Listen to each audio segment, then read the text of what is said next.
Molweni.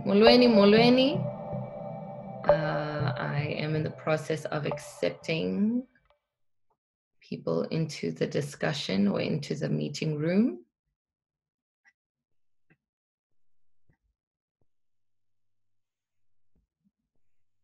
Okay, let me not waste any more time. It's 6 p.m. and we had decided to start the conversation at 6 p.m. Anelisa Mangcu. I'm one half of Victory of the Word, which is our nonprofit company.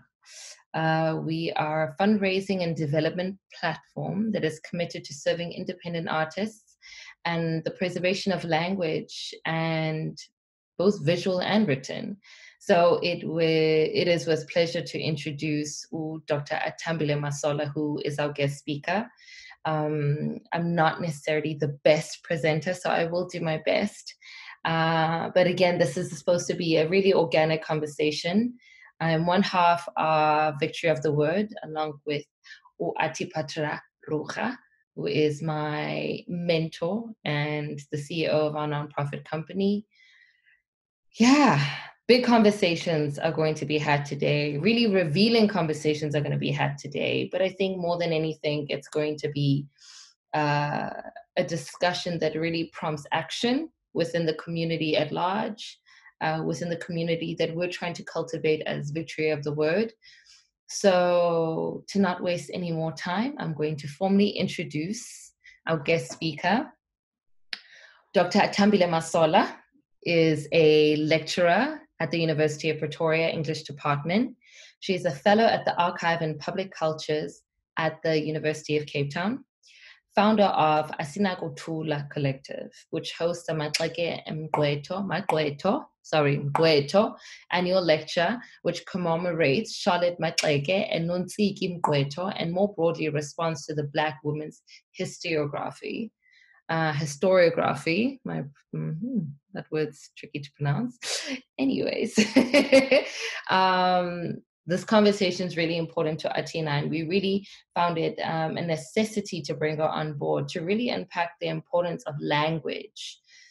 And I do believe in the conversation we're going to be unpacking literature that was produced by the Black press, really important conversations around newspapers that were Black owned and Black run newspapers, and the fact that Black bodies were self-sufficient and are self-sufficient and were able to write stories, do their own research, edit their own works. And I think it's really important for us to have discussions, and a subtopic as well being Lovedale Press, but to unpack why the archive is so important to us, and how we can contribute to what I believe were pioneering days of the Black publisher, and what that means for us, and the importance of reading our books in our native tongues, and being proud of it, and understanding that we too can engage in our books critically and intellectually.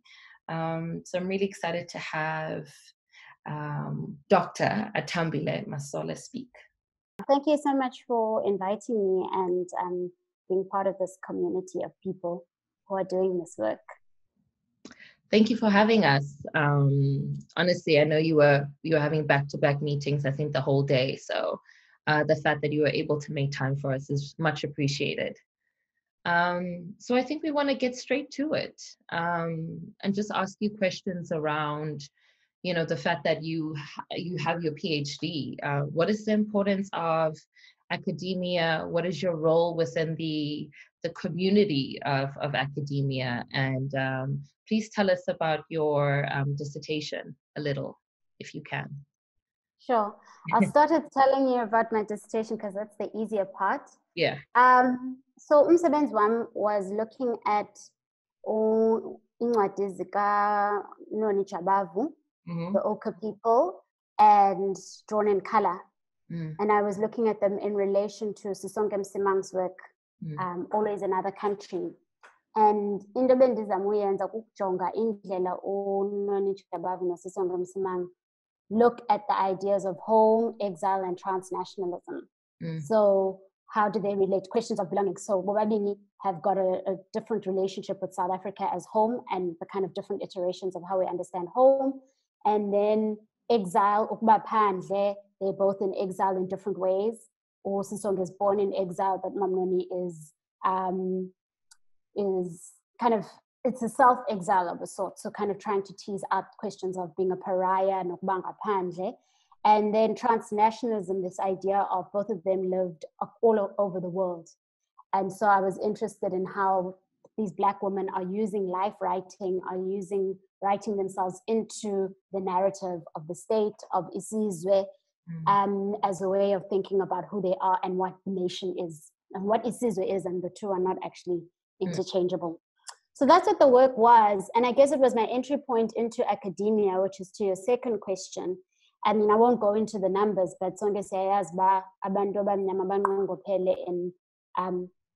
in academia, in a weird way, because even though graduates are Black women, we seldom find them in certain positions, in certain departments, and so on.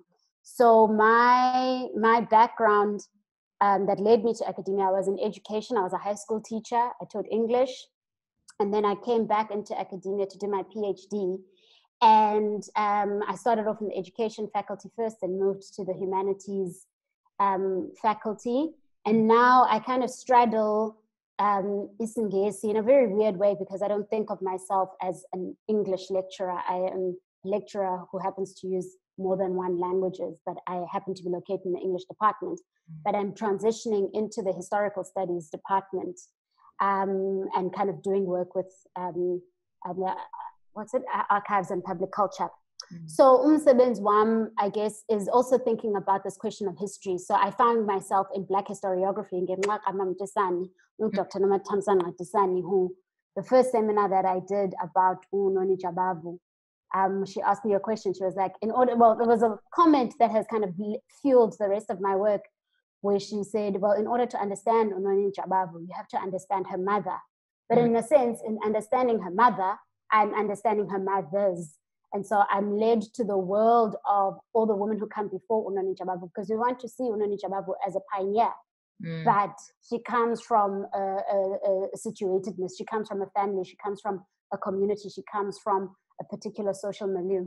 So yeah, umsebenzi wami ujongene naloo nto ubana how do we centralize umsebenzi wamanina amnyama, not only in Southern Africa, I mean, that's where I'm mostly located, but also thinking about how this resonates throughout the kind of Pan-African conversations.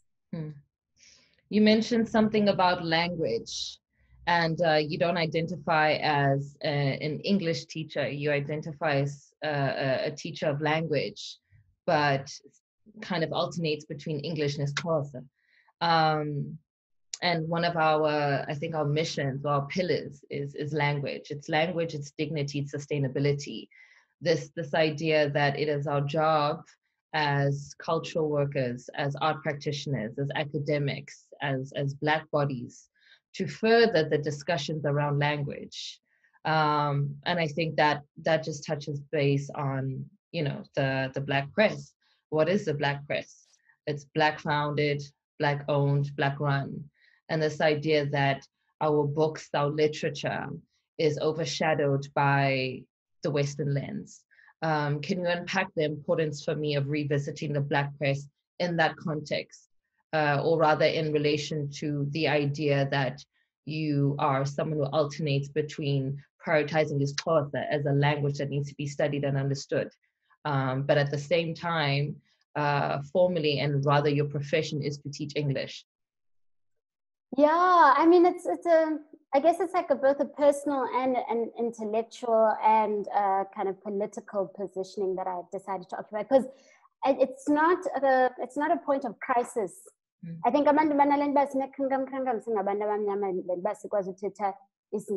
and other languages. So I think for me, it is a political position to be a Black woman in an English department at a higher education institution. So that I won't go much into. But equally to say, even though that's where I'm situated right now, it's a matter of how we see the world. So Xhosa, which is a language that in this current context, which is such a bizarre thing, in this current context, sithetha ngesixhosa as though sidelelekile. But when you look at history, isiXhosa sasibekelwe phezulu. Umzekelo, the first black press, the first newspaper that is black owned, black run, ebhala ngesiXhosa was in 1884, Imvo Zabantsundu, run by black people, John Dengo Jabavu. It was the Xhosa Bible. In fact, the translation of the Xhosa Bible and just the development around Xhosa with the printing press that emerges from the Kume Valley comes before the establishment of Afrikaans, even as a language. So by the time Afrikaans comes, udala isiXhosa sivuthiwe. Sineencwadi, sine audience, sinabantu, it's got institutions. But something happens. Abanye abantu ke blame. Some people blame Bantu education and what was happening in that. And I mean, we can track it in phases. Other people blame post-1994 ANC politics around education and language and how to think about freedom and language. And so it's a very complex, it's a complex terrain. But for me, the joy that I'm finding is that just 2 days ago, in fact, ndifumana email from someone in Germany. There were, and I mean, we know this because of the missionary influence, but in Germany in 1935, there was a publication, yesiXhosa, for a German audience. And they used to translate or offer sort of like textbook type books for German audiences, bejonge isiXhosa, Swahili, and sakhumbula neyesithathu. So again, that locates isiXhosa within a transnational conversation. John Dengo Jabavu, when he was working on his paper, was sharing it with a transnational community. So again, in fact, it was bilingual from day one. Also, Blackie, when he was doing Koranta ya Botswana, Lesedinyana, Ilanga la Senatal, those are all the kind of early formations from like 1800s, early 1900s. All those papers were bilingual. By the time we get to the 1930s with the establishment of the Bantu World, 1932, it's a multilingual newspaper that's got up to 5 languages at any given edition. So uzibuze ke ngokuba ingene phi njani nini lento yobana isiXhosa sidelelekile okanye asibalulekanga. In fact, when I started studying isiXhosa, I was majoring in English, and I had majored in English and psychology. And then yes, but it wasn't offered at mother tongue level. So the year that they piloted and people know Bandenza isiNgesi, I'm going to be an English teacher, whatever. So abantu was like, oh, what subject are you doing? Then I do English and isiXhosa and psychology. But Abandu, what are you going to do with isiXhosa? And I thought to myself, no one asked me what am I going to do with English, even though but there was an assumption that isiXhosa asizundenze lando, which is the most bizarre thing because it's one of the things that has opened up so many doors for me.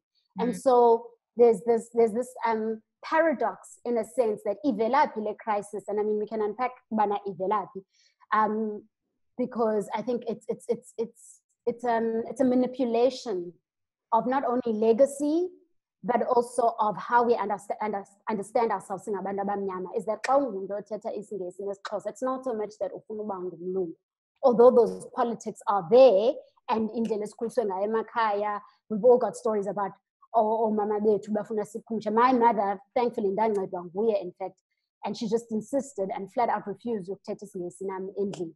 Esithi esikoleni uzothetha isiNgesi, apha endlini uzothetha isiXhosa. And that was part of when we say mother tongue, it literally was because of my mother that I was able to do that.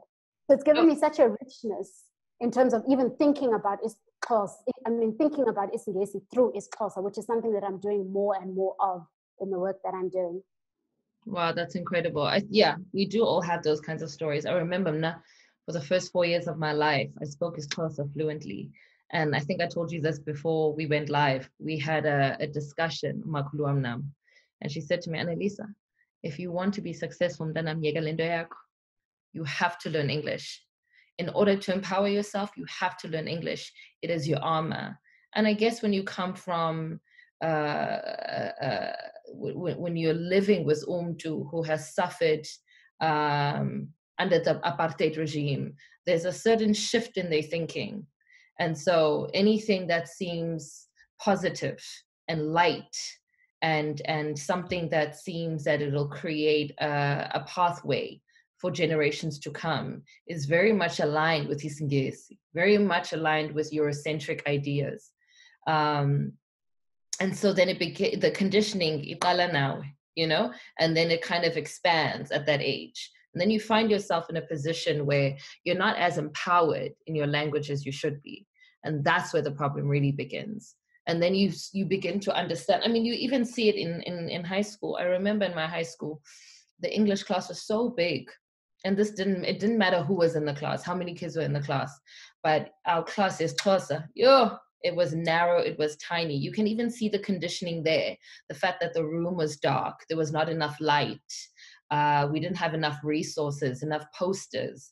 It's in that conditioning, I think, that you begin to think, no, Isingesi is the only thing that will take me out of my current circumstances, or it's the only thing that will make me have a sense of pride in myself and my abilities.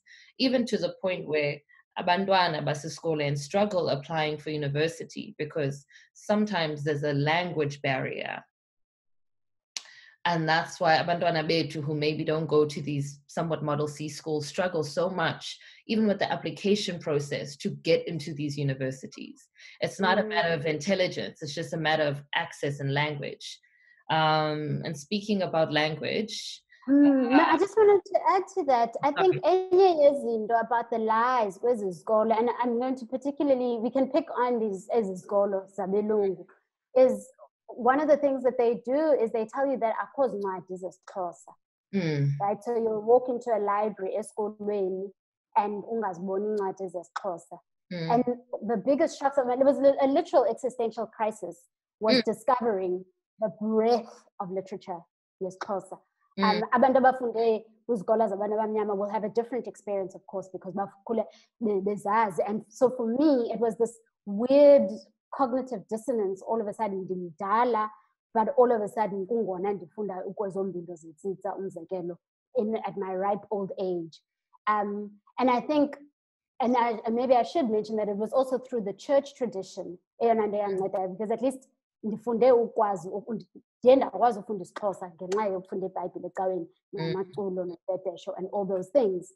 So I think one of the lies about this Englishness that Titi Dangaremba talks about in her novel Nervous Condition is the lie of nothingness, as though akhondo.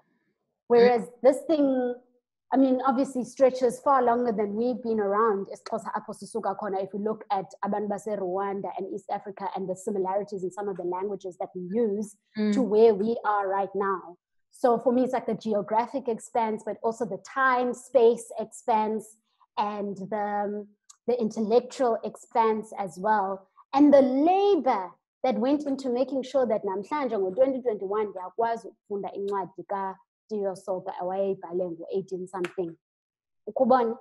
And that is somehow, that makes me somehow not exceptional, but people are like, because I'm like, guys, like this is not even so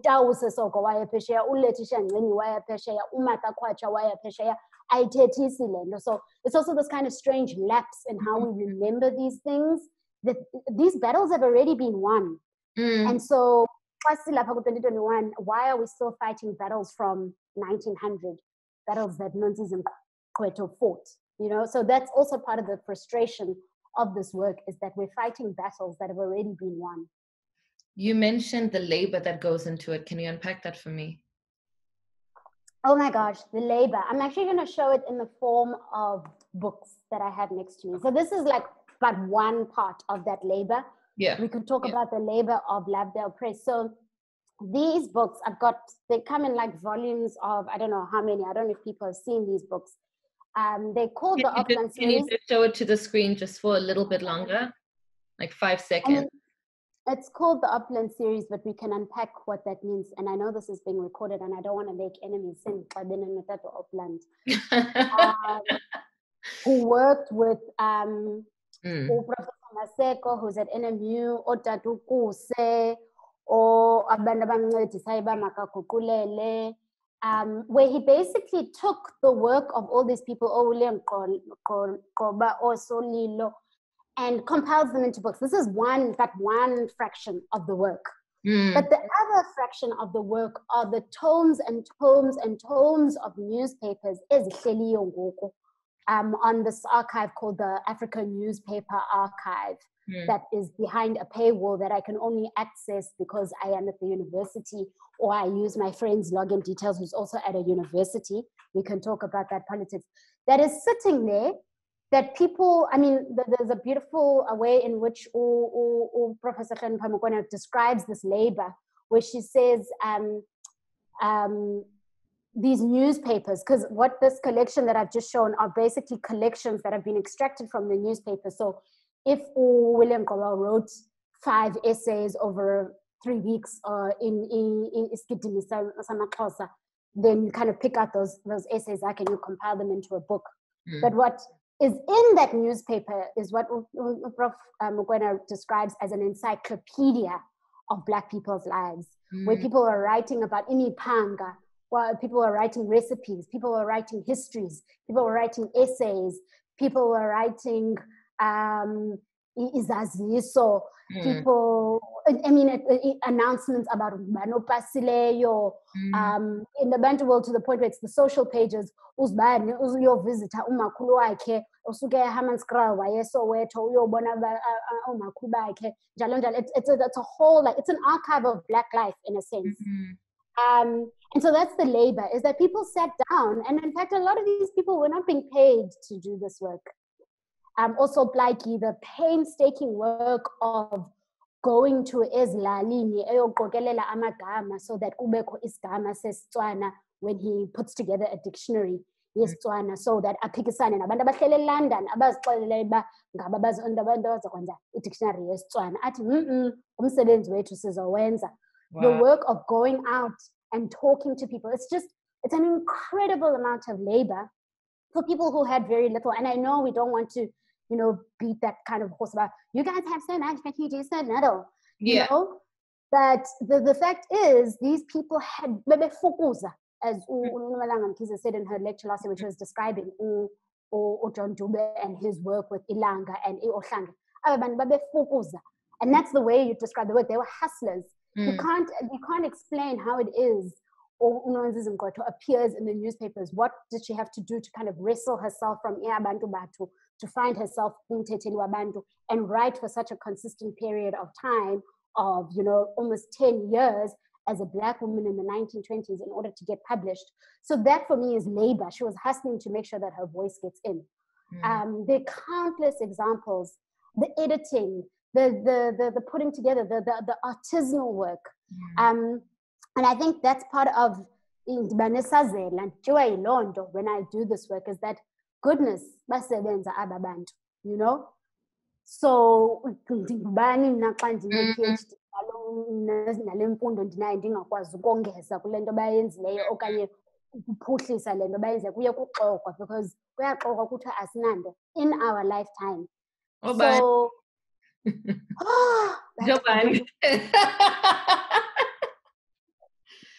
oh, that conversation. Kind of labor, Yeah. Hey. So this month we saw the commemoration of the 30 years since the adaptation of the Day for Press Freedom. In as much as this is a celebration, the questions of how the individuals within Lovedale found their own voices. Did they silence anyone in return? As there is a story to be shared there, there's an opportunity to remember. This was something that Ati and myself discussed. Can you unpack or maybe say something about the fact of editing within the Lovedale Rev Stewart dynamic? Yeah, I mean, so it's tense, right? It's so tense because what happens is that missionaries come and they think they can tell people how to be in the world, right? And someone who writes beautifully about this, Dr. Nomatan Sangatisani, whom I already mentioned, that means that I like the framing that she does, because I think it was last year she was speaking at a colloquium, and she was talking about someone like John Chachu, whose name is even spelled incorrectly in my archive. So I'm going to go just before we get to Lovedale. So someone like John Chachu, who was instrumental in the ways in which the Bible, that first edition of the Bible that we get, but we then say, so there's that kind of, that's an erasure, but it's also a kind of, and it's an editing of some kind, because Upeni wants to be in Jinga, but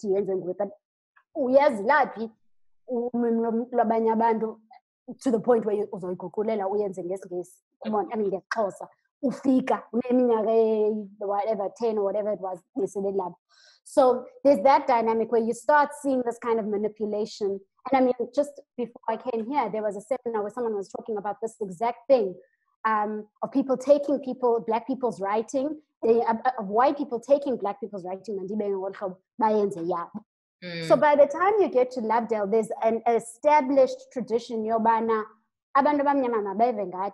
so part of the reason why the Black press emerges, and by Black press, I'm talking Black ownership, Black audience, Black writers, Black editorship, is that who are telling them what to write, who are editing their work. Because, I mean, one of the prime examples comes a bit later. There's lots been written about how there was such an interference in the way in which the final version of that we eventually read is not, in fact, what Odadu Jordan actually wanted to write.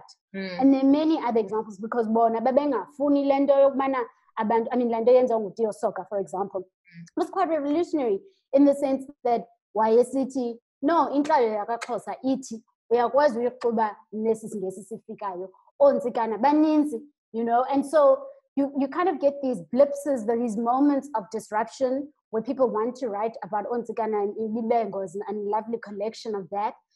And you see that kind of creating voice that says, no, this is what we want to write. And then this kind of overriding voice from O Stewart to O Shepherd, and it continues. So it's part of the dynamic of what happens when these missionaries encounter these people who are quite certain about who they are and self-sufficient and bayazazi. And so I also don't want to simplify that colonial moment as though it was just umuzulano. There was also, I think, a lot of intimacy and friendship that emerges out of those institutions. I mean, I was shocked when I eventually got a copy of Umandisa, Victoria Swartboy's 1934-35 novelette, as it's called. It's thin. Okay. And it's such an interesting book, because you can tell ukusandla somntu apha, because even the preface ekuqaleni ibhalwa nguVictoria Swartboy and herself, but also Jane McGregor, who was a teacher eMgwala. But right at the end of the book, there's a beautiful, beautiful paragraph where she basically, it's almost like it's the one moment where she either fought for that paragraph or a mistake, where you can tell there's another voice there, because she kind of does the whole Maibuye Africa, and kind of echoes, and it's almost kind of out of touch with the rest of the story. And you can tell it's not Mandisa, the character that she's created, it's Victoria's voice, which is almost saying, it's like a wink to the reader to say, I'm here, this is not the full story. And in fact, for me, the book starts at the end, actually. It's a beautiful, beautiful paragraph. I'm Tapiti now, I should have actually brought that and put it next to me. That it's a wink to say this thing in isandla, but namdi khona apha nansi indlela endifuna ukuba nindifunde ngayo in years to come. So I mean, that hand of editorship and that hand of erasure is always there. It's still there even today. Submitter izinto ko Sunday Times, goes ban goes zonke izindawo. You have to have a very clear voice with the editor in order to make sure that into yakho ingabhudwa, into yakho ingajikwa, ingaqwethwa. Because we know that that's the power of the editor, of the owners. And I think that's part of the pity as to how we've ended up with a press that is monolingual by and large. Ilanga that is still around, Isolezwe, and you've got the Afrikaans press. It's a travesty for me. I think, Blakey, no Jabavu basithele nqa kuloo ndawo bakuyiba hey abantwana bethu babhabhe nesingesi kodwa sabashiyela eli lifa. You know, so it's a real travesty. And they themselves during that time were lamenting that khanisuseni esi sandla senu, siyakwazi uzicingela, siyakwazi uzibhalela, siyakwazi, we know how to fashion ourselves, we know who we are. Asilahlekanga, akho nto sishota ngayo. In fact, nina fundani apha kuthi because ninabantu abanengxaki apha because anikwazi ukuhlalisana kakuhle nabantu. And you see that echoing throughout their writing. You mentioned the African Newspaper Archive, and you mentioned that it's behind closed doors. What are the pros and cons of this idea of a stowed away archive? There are no pros, only cons. Yeah, it's a pity, you know, because I mean, I'm going to keep referencing the seminar that I've been to because it was such an interesting, again, these questions keep coming up over and over again. So just briefly to connect to what you're asking, white women of Swati are, well, ukulele Eswatini, so white settler family Eswatini ends up in the US, does research about a South African woman who ended up Eswatini. Dimbuzo again, and ngelam ndifuna uba nobubele because now the work is there, because we must be collegial kwenzi spaces. Dithi kuye ifani lento because I mean it's rich, hey, the pictures that she has are beautiful, the work that she's done is really extensive. Dithi kuye ufumenephi lo msebenzi? You've mentioned Uzbani had her papers. Some of her papers are in UCLA under another white woman's name, and now UCLA doesn't want to release those papers. There's a black woman's papers, but under a white woman's name. So what's the politics there? But with the understanding that, of course, the global north, global south dynamic in Ulu, and they have access to this, and they're making money out of it. So, I mean, but for me, there are no pros. Yeah. Because it's inaccessible, and for me, that's an injustice. It makes work very difficult. So, Regina Twala. Before Umsebenzi Regina Twala can be published, copyright sits with UCLA, and everyone's like, that's rubbish. You know, and it's the same thing. You know, copyright ikubani, umsebenzi kabani. Xa uqokelela izibongo zikanonzi izingqotho, abantu bakulononzi izingqotho bayayazi ba utya ngegama labo. So kukho zonke ezo politics about the archive, about access, about paywalls, because a book in a sense is a bit of a paywall because these books cost me 2,000 Rand to buy. Research. So that's a paywall because coming off the back of something that was free, right? So it's not like umntana uzongena library athi ndicela i-newspaper kaGqoba anikwe. Ayikho loo nto. So it's also for me the institutionalization of these things is that institution EP and the politics of institutions and the archive. And I think, yeah, so for me there are no pros. I think maybe the pro is that ishele umsebenzi to advocate for access. I mean, the UCT5, that's what people were talking about. It's like, how, I think it was a tweet I saw, someone was like, how can you be proud of the fact that Ninguvimba, to such an extent that you're so good at keeping things away from people that even the fire can't get to it, you know? And that people about being inaccessible in a sense. So it's a huge question.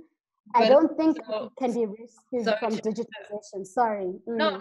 Please continue. I was just saying it's such a pity because it's masked with this idea of preservation.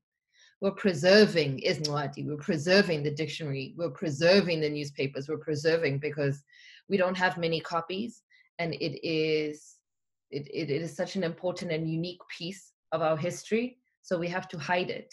We have to make sure it's so safe. But safe from who? Exactly. That's the question. Safe from who? Exactly. Because I think it's the unraveling that everyone is trying to avoid. The moment that not just academics, all of us have access to the archive. The moment all of us have access to the archive, then our thinking begins to change. Our thinking about ourselves, our thinking about our history, and then certain things begin to be revealed. And I think that's what they're avoiding. The protesting, the fight, the war. Because and I think there's a beauty though in there's a vindication though in some of that, because I think the stories live on, and I don't know how long they can live on for, but stories have always lived on. So even the story of Tiyo Soka, mnazange ndifunde ibali lika Tiyo Soka esikolweni, ndayifunda ekhaya nasecaweni. So there's also that, but I think there's a level at which now we're just in a different kind of knowledge economy. So I think lendo yetu of relying on orality is important, but it's not. Nayo has its own kinds of limitations, especially abantwana, especially being English monolinguals in middle class families. So we also have to think that it's not always going to be there. But you're right. The fact that Makema Fuze's book Abantu Abamnyama Nalapho Bavela Khona is, has never been reprinted over and over again. But somehow William Shakespeare's Romeo and Juliet, you'll find it in every single bookshop, secondhand bookshop for 10 Rand. Why isn't that the same with Abantu Abamnyama Nalapho Bavela Khona, the Oka people, drawn in color, zonke ezincwadi ezazibhaliwe? And I think that's the challenge to ourselves, is that how do we invert that economy? Because it's an economy, it's a material thing, it's a set of decisions, it's very deliberate as you map out, but it's something that can be addressed. I think we often take on a lot of responsibility as cultural workers, but we never quite pinpoint the responsibility to those in government. And I find that we're very easy on our political figures, and that the responsibility is almost solely dependent on academics. It's not. It needs to be something that is part of the curriculum, and it needs to be something that's enforced. Yeah, so Tandin Julie kind of rescued me from this. She was speaking at the Forge. They were doing the launch of Indaba Is. And she released me from this because she's like, but it's not surprising. It works for the ANC. Of course, it's not surprising. It's deliberate. It works for them that people don't know this, because then there would be a different kind of country. There would be a different kind of culture. And so the version of the ruling party and government and education that we have right now, first of all, it's a generational thing, because I think part of the colonial project and part of the apartheid project was thinking generationally. I'm yet to see how freedom was thinking generationally, right? So we're 20 whatever years in, we're almost 30 now, and we've got all these problems that we have, and that's because we're still living off the Nansika of apartheid and colonialism. We are yet to even begin and say, in 50 years' time, or what's a 100-year plan for freedom? What's a 200-year plan for freedom, right? We're still in like this interregnum or transition phase. And hopefully, if it's not our generation, maybe the next generation will figure that out, and then they will be able to begin to plan. And that's me being more hopeful. But it's not a surprise. They had good intentions, because when you look at some of the documents, and I mean, Albie Sachs has written about the connection between the arts and freedom. Neville Alexander wrote about freedom and education and multilingualism. All this work again is there, but they just decided not to do it. Maybe the focus changed on greed. Anyway, no shade. What modern way could we apply the lessons learned from these pioneering days of the Black publisher? I think one of the things that I'm beginning to appreciate more and more as I read about, that era is the networks. Abantu babengasebenzi bodwa bethu. Salt Light wayengazimelanga yedwa pha ecala yabathu. And I think there's an intentionality about working in community. Yes, and I think there's also such a beauty in also being able to see some of those sides, because I think kulendea cancel culture nandondon asinayo resilience yokuxabana. Ndifuna umuntu ongakwazi ukuxabana nami, because ndixabana nabantu endibathandayo. Me too. So if you don't have the resilience, no, masiphikisane, And in fact, asizuphikisana nje soyiphikisana siyibeka phambi kwabanye abantu sithi khanithethe nabanye abantu mabahlomle. So there was such a vibrancy of debate. There was community, and they were intentionally building. And I think, I mean, more recently, I'd say in the past 2 years or so, I've really been thinking about what it means to build in this moment. I mean, Victory of the Word, you guys are building. Asinakuthula Collective, we are building. Indaba is all these, the arts collectives know how to do this. They're already doing this. So we could actually just ask the artists how to do this. So that's one of the things that I'm learning. The other thing that I'm learning that we could apply now is this labor. A lot of this work is bums on seats.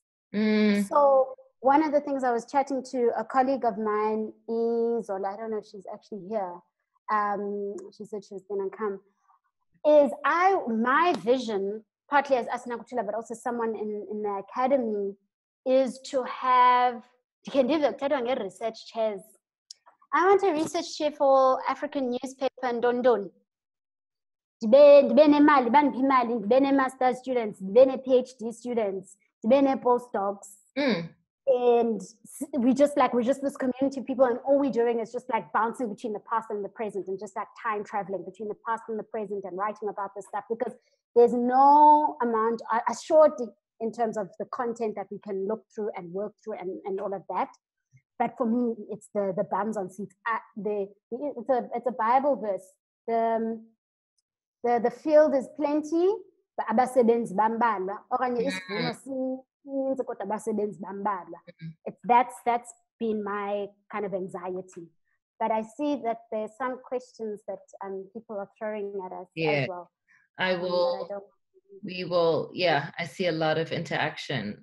We will look at questions shortly before, let's say in the next 5 minutes. What do you think the future holds for the Black child and the Black archive? Oh. And I know that's a loaded question. Yeah. A heavy question. But what are 3 points that you can think of? I think I want to believe that the future is, it's a cliche, but I'm going to say it anyway, that I think I'm hopeful about the future for the Black child. I think there are Black people in the future. I think there are Black women in the future. There are queer women. There are queer people in the future. We will be in the future. And that is something I'm hopeful about. And we will be joyful in the future. And we will be carefree, but we will also be building. We will also be reading. We will also be writing. We will be coding.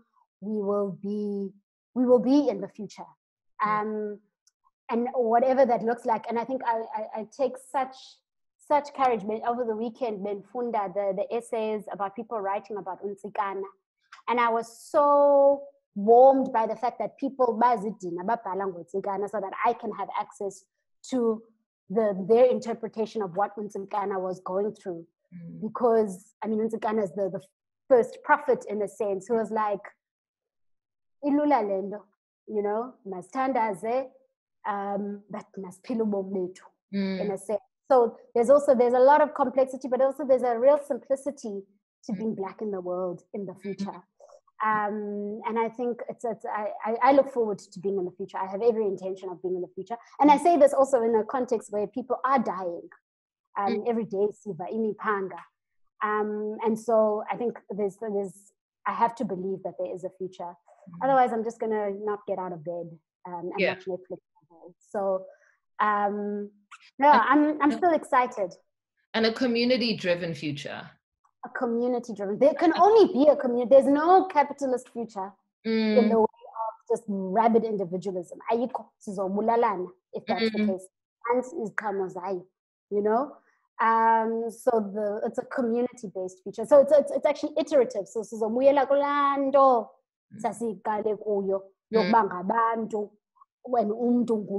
they're not Ubuntu, but and so it's this, and I think we're learning the hard lesson of what it means to veer away from lanto sasi piweyo that is there isazela siyasivuselela every single time we do this work. We were still supposed to have time for a reading, but I feel like Abantu really want to ask questions. Maybe we can answer some questions, Kala, and then we can close it off with a reading. And I think that's a beautiful way to kind of close the conversation here too. And then with regards to all the links, the books, I think was on Tumelane. And then what I can put it on our YouTube page. And then everyone has access to a lot of the things that you had mentioned, the books and the authors and the researchers, so that Nati we can learn and have a wealth of information just like you. Whoever would like to ask a question. I'm so sorry. I have to ask. Guys, my friends.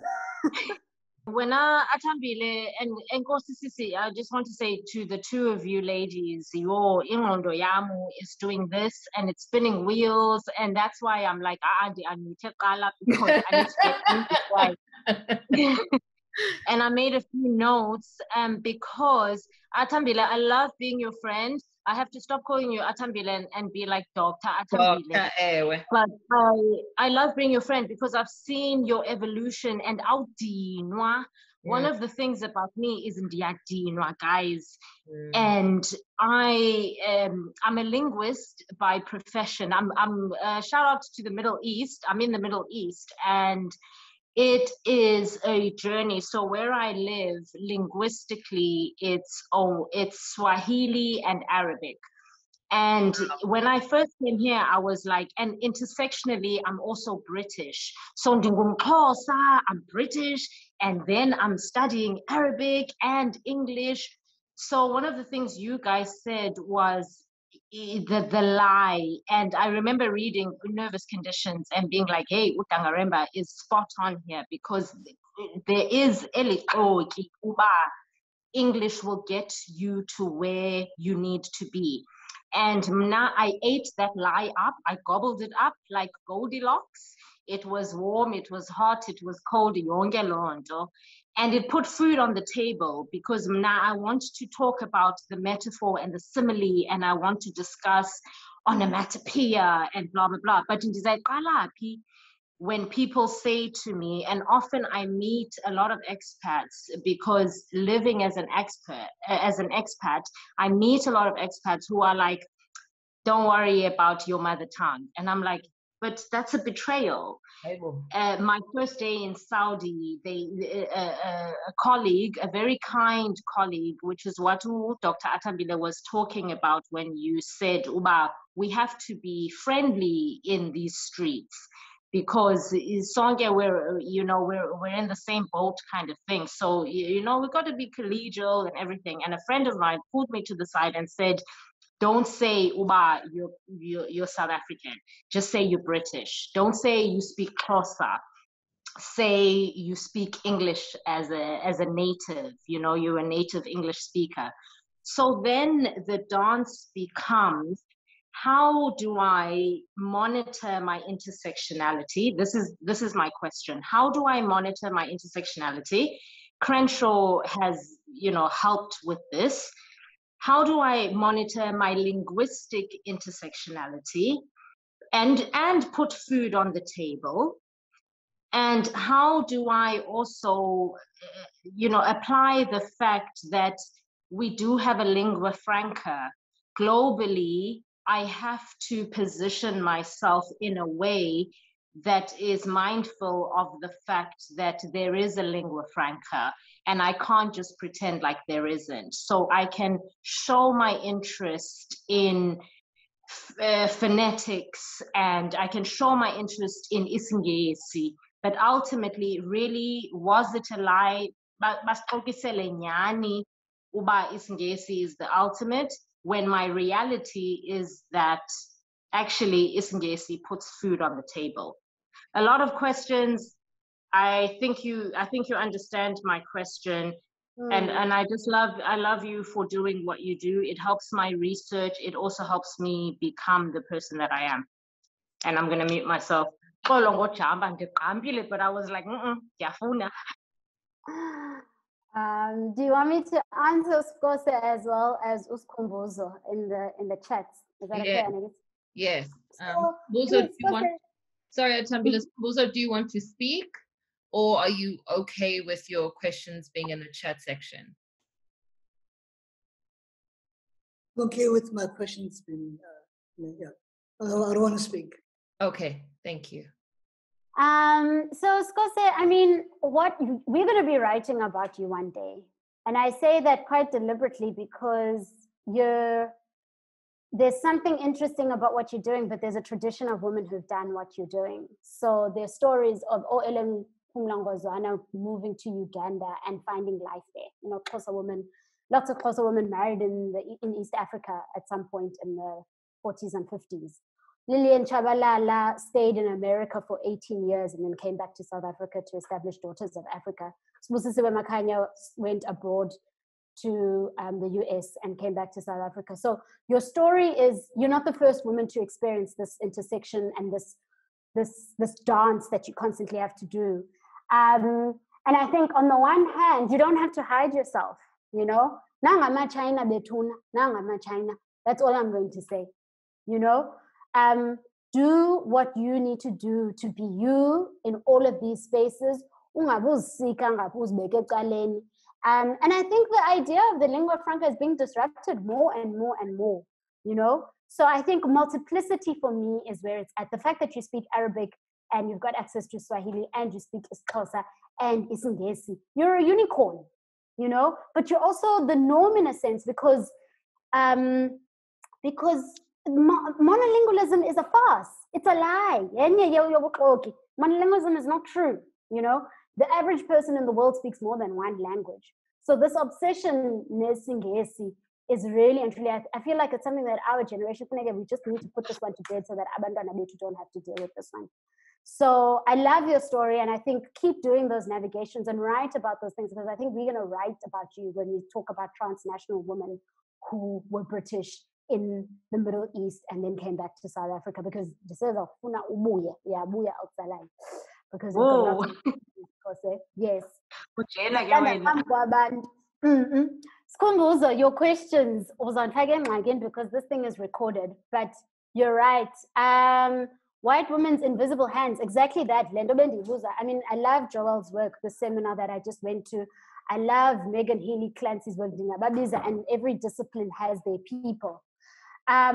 On the one hand, I'm realizing that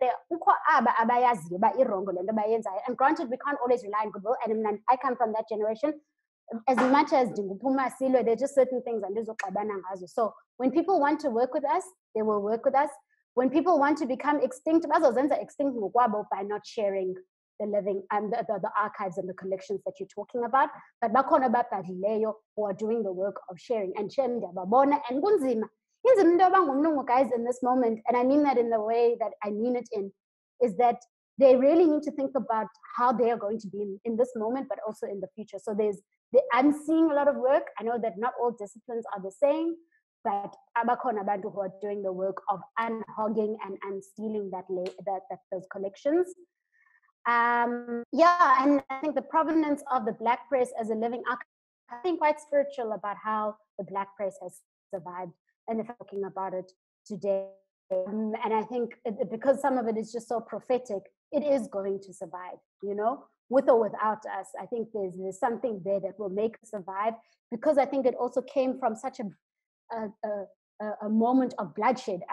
Every time I talk to my students about this, I'm like, we must understand that much of this writing came out of a context of people who wanted to survive. They had seen the frontier wars, they had seen the Anglo-Boer War, they had seen all these, they'd been dispossessed of land, but yet they were still writing and wanting to be abandoned. So it will survive. And then what are various forms of strategies of repatriating and fostering partnerships. It's also just doing the hard work of being in those rooms when uncomfortable things are done. So where I saw this weird thing, I was the first person to put up my hand. So I think part of it is also us wanting to be in those rooms. So even as higher education has all its problems, and sometimes it feels like it's crumbling, where we can save those repositories it will only be through partnerships. It will only be through what Professor Maseko has been able to do with Professor John Opland, no Dr. Kose, no Mama Phyllis Ngandala. It's hard partnerships. And I think we must stop expecting this work to be easy. I don't think it's easy. Those students and abantu who have their own ulterior motives, nibe somewhere, somehow, nifuna indo enye. And so I love the idea of umgalelo wovimba zoncwadi nolwimi. Yibhale phansi loo nto sikhumbuze. We must come back to that because ibalulekile ndawo. Uthanda umgalelo. Umgalelo is an old tradition, and I think that's one of the ways in which is that networking that I spoke about. Sidinga umgalelo ngoku. Let me pause there. Can I ask a question? Hi, my name is Mzamo. I'd already spoken with Dr. Masola via email. My question is, will this talk, I love this work. I'm receiving it within the context of all the other efforts that are coming from different sects of South African life, of course, it's sort of, trying to reinvigorate, all the energies that exist, in the Black Archive and the South African archives generally, and what it can teach us about, where we are today and how we can sort of rescue ourselves from, the things that inhibit our progress today. And I wonder if this recording is going to be made available publicly. And I run a podcast on South African history generally, and I've already spoken with Dr. Masola about, possibility of speaking, along that chain of speaking about the Black Archive, just adding, and sort of a literary element to that historiographical sort of journey. Thank you. Umzam was trying to twist my arm to say, yes, I'll do the interview with him. No, I'm not. I'm asking if this is going to be. Sorry about that. I mean, there's no harm in asking for the interview, also, Mzam. Sure, Why not? Yes, it will be made public. Okay, thank you so much. Of course. Any other questions, thoughts, feelings around the conversation? Maybe feelings of healing, maybe feelings of clarity, maybe feelings of feeling heard and being seen. I just have one more question. And Ukolo for all the questions. Go for it. As a beginner who is like, okay, my mother tongue is Xhosa, but I'm lost around like a novel. How on earth do I pick up a novel and underline something where I'm like, oh, ye metaphor lena, oh, this ye noun lena, ye verb lena, when I don't even know the word for a noun or a verb, blah, blah, blah. So linguistically speaking, as a researcher, how do I navigate the maze that is language when for me, I was rooted in Afrikaans and just happened to speak Xhosa ekhaya? How do I then go, oh, okay, Nancy phonics, Nancy, there's a difference between the H in Itanga and I don't know, Itanga, I don't know. That's a bad example, but you know what I mean. So where do I start?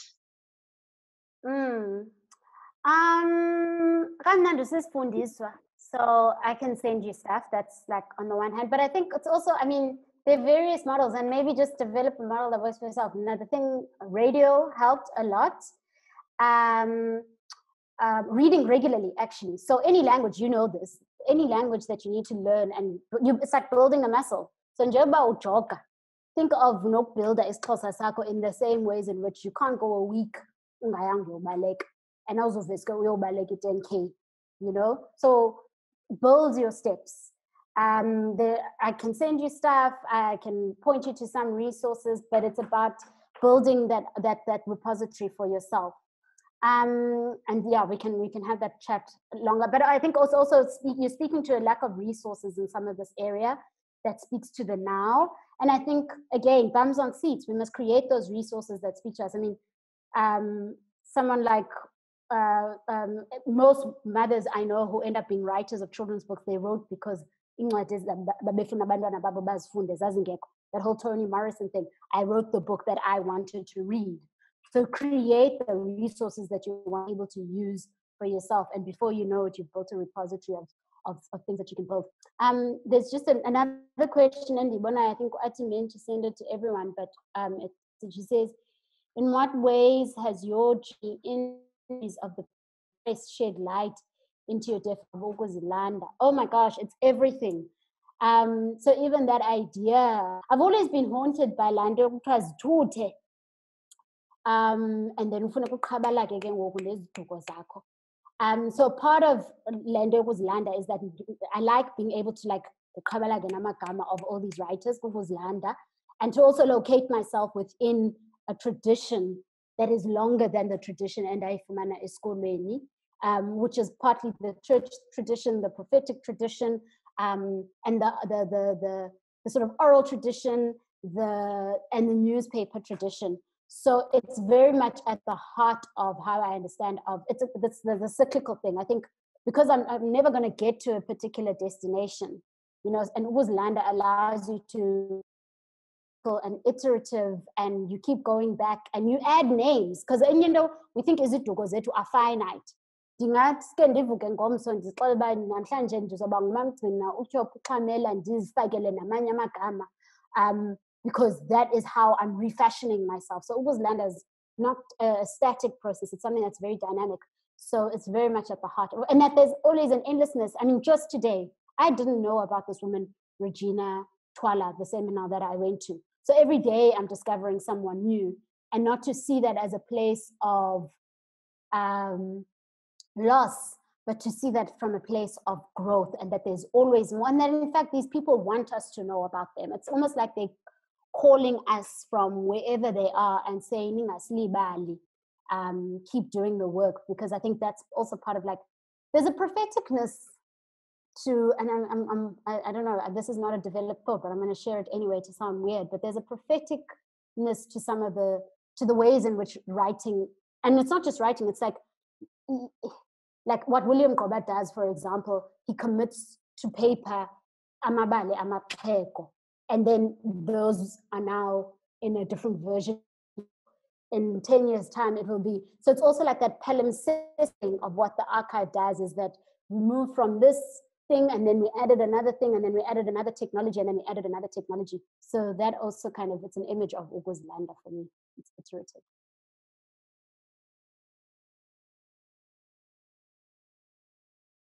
You're muted, and sorry, last question. Oh, okay, one more from Tara. This will be our last question before we begin the reading. Oh, Tara, what might be some of what working against around the situation mediums could exist, make text like knowledge above is more accessible and wide? I think we need to break the rules. At the core of this is that you break the rules and then you deal with the consequences afterwards, right? So a part of, I mean, small thing, the neoliberals themselves are breaking the rules. So, for example, the whole entire thing is available. I think it's the Duke University Press or some university library. The whole thing is there, right? So they've already scanned it and they put it there. That's where I printed my version of the whole, because yes. That thing is like, it comes in like, I don't know how many parts. In fact, Tato Sajo had done a similar one that's big. So the neoliberals themselves are already breaking the rules. So let's break the rules and then figure out later Ubaba's team. I'm quarter to breaking the rules on some of the other things, but it's because I know the people. So there's also that.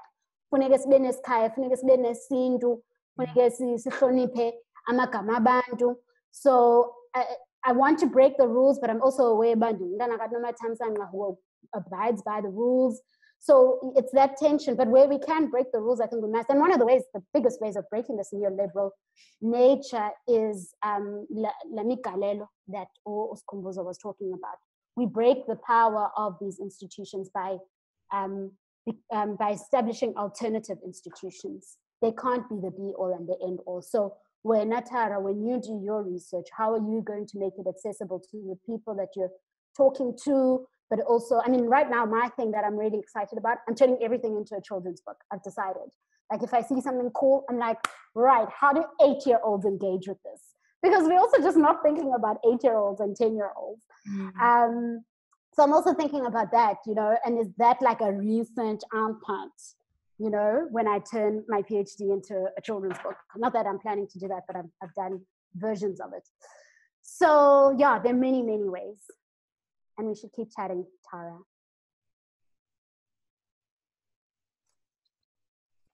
Tara says, let's be deliberate about archiving wherever we are, fashion, film, books, etc., etc.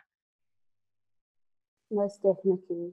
Okay, Mpho has also sent a message. Wezilim Gibe.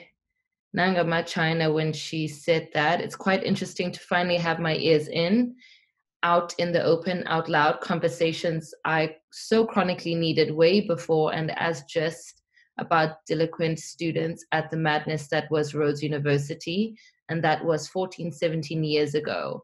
It's taken for extreme granted, however tiresome sunset clause type rhetoric tends to reign, the extent to which there is no space ever intended and still the case, hence the urgency of making our own. I'm here, video issues. Okay. Wow, that's a powerful statement, Paul. Thanks, Paul. I feel like we could speak forever, and this has been incredible. It is not the last time we have this interaction.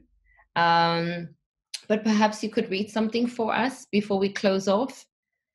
I'm torn. I've decided I'm not going to read something of my own. I'm actually going to read from Noni Jabavu, seeing as I've spoken about her at the beginning. See, it's still got all my PhD notes because I'm just kind of. But I'm going to just read extracts of how they talk about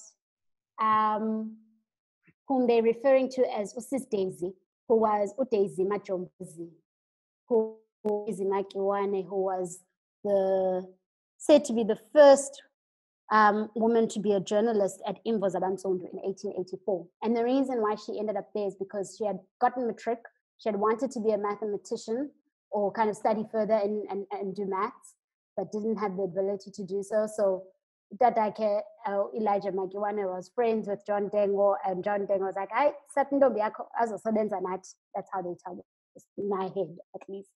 So I'm going to read about her to kind of pay tribute to her. I could have read a poem by Unonzi Zinkota, but seeing as this was on hand, I'll read this. So this is Noni's father explaining to her the significance of who he calls Sis Daisy. He says, then let me explain about Noni's big mother in Joburg. Now that mother of hers is the last surviving individual who has authority in this union of families, Magiwane with Jabavu. Mrs. Daisy Majombos. Mrs. Daisy is old, getting on for 80, the elder sister of Noni's uncles. When I was a mere boy, she was already a young woman, the first African girl in this country to sit for matriculation, which was a tough examination in those days, and passed with distinction in mathematics. She wished to train and be a mathematician. In our country, there is no such career for a Black woman. In fact, in the 1880s, it was thought a miracle that a woman of her race should sit for any examination. His eyes became bright, gestures enthusiastic. He had a great admiration for my aunt and her sister, Mariki, who had died long ago, she too having been another first on becoming the state-registered hospital nurse at the time of her sister's triumph. I found myself wondering if this enthusiasm would not bore my new sister. Scholastic achievements were not everybody's main interest. In the circles we moved in, as in others, there were people who were not particularly earnest, but liked good times and fun instead. My father was carried away and went on happily. However, as I watched, his gaiety seemed to communicate itself to her, to mother too, and I saw, with self-reproach, that I was again yielding to this dreadful temptation to be unjust. Anyhow, Sis Daisy did not let that frustrate her. She trained to be a teacher. But after my father started his weekly paper in 1884, Imboza Banzuni, again, another pioneer venture for an African in our country, her father allowed her to join the staff as reporter and feature writer. Kaloku, the old men were friends, very adventurous, united by love of country and nation, and of progress, advance. And I tell you, such men, they were not alone, did things that would seem modern even to this generation. Yet these communicastic youngsters of nowadays who take no account of historical settings call them running dogs, lackeys of imperialism and whatnot. He stopped, laughed hugely, then continued. How many women do you think were journalists at that time in South Africa, Ngesi? You should have seen Daisy Makiwane when I and my brothers were little boys and he counted the brothers off on his fingers. Richard Rose Ennis, whom they called Udiki, Alexandra Macaulay, called Umek, and Wilson Ware, called Umchech, and interrupted his story to tell how he and my uncles had been named mostly after my grandfather's friends and fellow Cape Liberal politicians. Rose Ennis and Ware were prominent names in the King Williamstown, but the youngest brother earned his family nickname when he grew into a devoted teenage churchgoer, although terribly naughty, because he had a passion for church singing. And so the story goes where he talks about the rest of the family. And maybe I'll just end off with this paragraph. Sis Daisy lived there with us when she worked for my father. She held the job until she married, grew skilled in all sections of the paper, became a leader writer, but marriage removed her. The husband, Mr. Majombozi, worked far off up in the Transvaal, a school teacher. She was widowed more than 30 years ago, but has stayed on up there. Went back to teaching to bring up her children, the cousins of this one. Here he turned to me and again snapped his fingers, remembering something. By the way, that photograph, and asked me to fetch it. In his excitement, he called me by a succession of all his children's names, even that of his granddaughter. Confusion brought of affection, which made Umam Swazi sit on the couch, yeah, and say he had truly reached old age, and at this rate would soon be adding her children's names to the roll call. Let me pause there.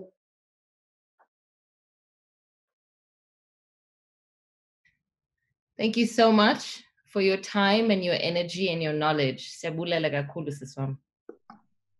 pleasure, and thanks to everyone for the questions and the engagement. It was lovely. Thank you everyone for attending. We would love to see all your faces, but I am sure you all prefer otherwise. But thank you again to everyone. Ati, do you want to unmute and thank everyone as well? Guys, thank you so much for coming to one of our first live on VOW chats. Dr. Athambile, it's been a beautiful year of knowing you and just hearing so much about modernism. Modernism, not in a macho way, but in a way that is open to debate. It's not cast in stone, but it actually,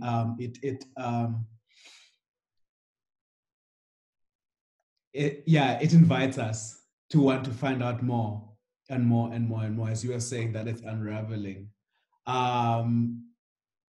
The Black press is interesting as well, because there's also ideas of class that go into it, if we're going to talk about modernism. And as you were reading from this piece, I was just like, my mind was going quite sparked in that. And maybe we can talk about that, because that also goes to the founding of the modern South Africa. Because I'm glad I'm not one of those people who saw Black as king and felt that I was a king. I'm very much aware of class dynamics. And I think that if we put it in the African nationalist sort of like disruption of just that narrative, and also just, how this country is founded, I think much can be said. And I'd like to entice you to just spend probably another minute unpacking classism and the privilege of all these people we were invoking today, so that we also do know that, yeah, history does judge them as well. Yeah. Goodness. I mean, woman, unmute. Andifuna uwancenga izoba ngu-part 2 lo uyamosha. Ndingathanga nyhani ukuba anobulela umbulelo ndibe ndivula enye into andizukunqika apha babhayini. I'll take just 1 minute kodwa.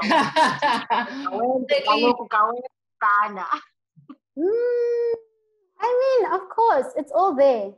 And all the evidence is there. And akho uyipika. But again, and I think I kept talking a lot about Uso Blagi today because I'm teaching him next week. And there's something so beautiful, again, if we think of that cyclical thing. There's no Soul Blagi without him going to Islalina Yoteta Nabanda Badal. Right? So there's an understanding for Uso Blagi himself that he can't do this work without Abanya Bandu.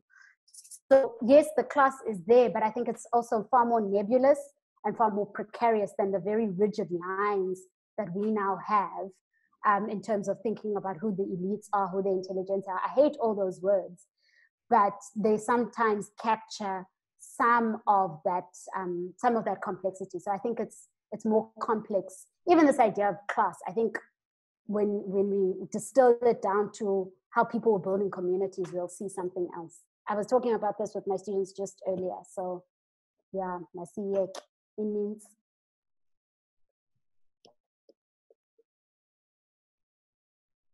Anelisa must go again.